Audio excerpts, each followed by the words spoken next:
Chairman, just a final quick point. Well done for actually putting this resolution to the vote. You didn't have to. I think it is good governance that you've actually voluntarily put it up to the vote. Personally, I don't think there's anything particularly offensive in the parameters, and it should be supported. I was very interested, however, in your comments about the tax changes on Tuesday night.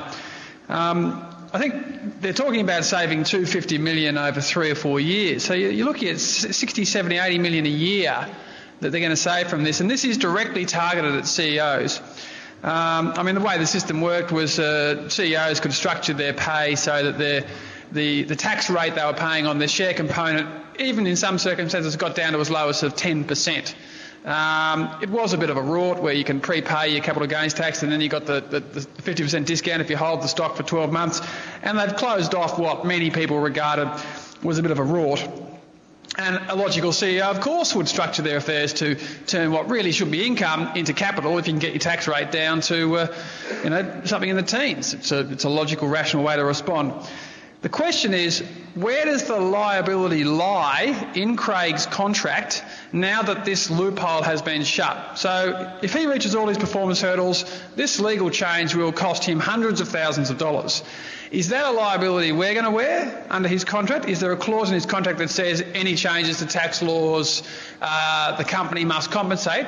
Or is that going to be something that Craig himself will have to wear? Because clearly the $250 million over 3 years is going to come from somewhere, and I'm curious as to whether it's going to come from CEOs or from the employers of CEOs.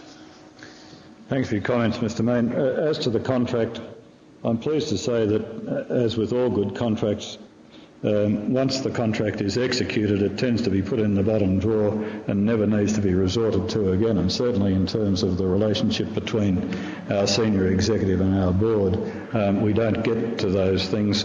What matters most is fairness and appropriate remuneration in terms of the market.